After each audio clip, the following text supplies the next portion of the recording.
We are here today to talk about Module Module 7, 7 and Lesson Lesson 2. The Netizenship and Etiquette in Online Communities. Lesson objectives. Define citizenship and etiquette formulated as a set of etiquette guidelines. 3. Create a campaign video to promote an etiquette. Citizenship. The netizen is a portmanteau of the word internet and citizen. Citizen of internet or net citizen. What is etiquette? It is a short term for internet. Etiquette, it is the rules to respect and to use appropriate communication on the internet of good of polite behavior on the internet. Etiquette mo na siya ang mga rules na to sa or guidelines na to sa kung gamit ang mga online platforms para natay guide kung di pa dito magpataka o kuwan kanang click na mo-discuss ni siya. So we have here a etiquette and guidelines. First, 8 etiquette guidelines. Number 1 is protect your reputation. Whether in real or in a virtual world, you are the same person. Do only what is appropriate and share information that does not harm you as a person. So, dali na topic na protect your reputation. Di para sa tuwa na uso na kaya ang mga palon magpahiya sa mga video-video, video. Dili na na protektahan natin ang reputasyon para dili masira ang atong image sa online na platforms. Number 2, respect others. Respect budgets, respect, treat everyone with respect, even if you haven't seen him there in person. Be judicious about you see on your own and other pages. So, pagipasabot na rin sa number 2, respect others. Na respeto na ito ang mga kauri gapon na nasa online platforms, dili na magpataka og mga comment or mga bash nila ha. Kaya naman sila yung mga sarili na giingon rin na reputation sa number 1. Respect din nato sila na para respetohon ko ta usab. Number 3, express yourself clearly and use emotions. Communication online is difficult because emotions are not evident during communication. Miscommunication usually takes place because your facial expression and your body language cannot be seen in the tone of your voice cannot be heard.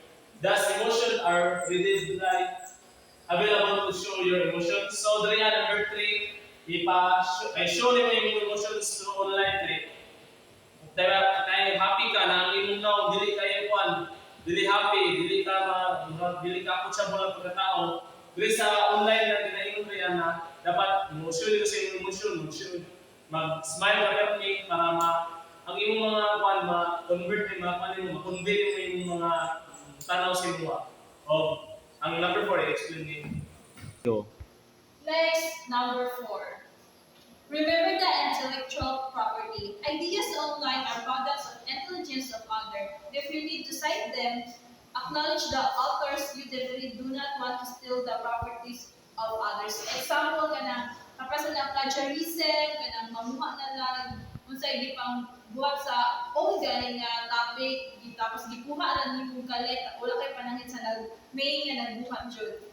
Ikalima kay check spelling, grammar, and punctuation. Since your face cannot be seen online, you will be judged according to your post. Good writing means good manners. We do not to waste other people's time reading our post, which is incomprehensible. So, as ako, makita mo dyan na to sa social media na na-adjay ubang tao nga i-correct ka ni atong mga grammar o kabalo ba kung asa dapat ang kuway kanang mga tundok o question mark. So, importante dyan na before daw mag-post, mag-check dyan ang spelling, grammar, and punctuation para dili tang ma-judge sa tao. Number 6, post before you post. Take note that whatever you post becomes permanent, therefore think twice or thrice before you click send. Kaparehas na siya sa before nimo siya i-send, dapat una-unaon dyan nimo nga ang kana na imuha i-send sa nga message sa tao, dapat kabalo dyan ka nga ang background is positive, dili lang ta magpataka o post kay base gulat ta kabalo sa usay sa tao kana gani ma-feel sa tao nga kuan di ay kanang ang imong gi-post kay negative di ay. Then number 7, do not share your personal information. So dili sa botabo naman din ang number 7 nga sharing your personal information online is like a going around the streets. So it's better na ato ang personal information dili na to basta lang ihatag-hatag labi na sa social media kay importante jud na siya.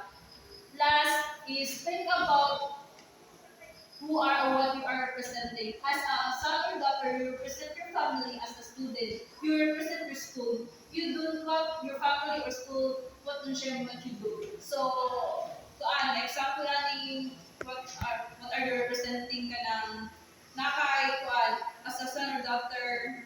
Syempre, dili po ta dapat ka ng magkanang si na dili ta dapat mangitag nga maulawan ta as a student or kanang natin yung buhat nga mali, nadala ang family figure sa atong kalabi na sa apelyido. So, importante nga maguna-una jud ka kung maayo.